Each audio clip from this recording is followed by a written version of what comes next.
রাস্তায় আলিয়ার হাত ধরে টানাটানি যেভাবে বাঁচালেন রণবীর। বলিউড অভিনেতা রণবীর কাপুরের তুতু ভাই আদর জৈন বিয়ে করলেন আলেখা আদভানিকে। সে বিয়ের আয়োজনে সাধারণের মতোই দেখা গেছে রণবীর কাপুর ও আলিয়া ভাটকে।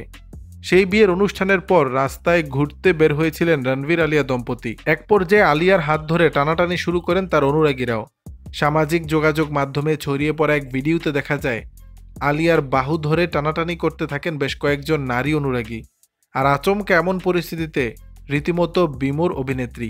কি করা উচিত বুঝে উঠতে না পেরে হতভম্ব হয়ে দাঁড়িয়েছিলেন কিছুক্ষণ। এক পর্যায়ে আলিয়ার এমন অবস্থা দেখে তড়িঘড়ি করে এগিয়ে আসেন রণবীর।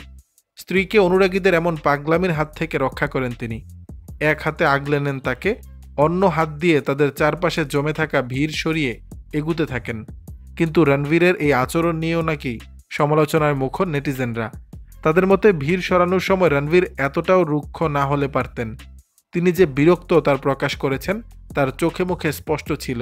দর্শক, বিষয়টি নিয়ে আপনাদের মতামত জানাবেন নিচের কমেন্ট বক্সে।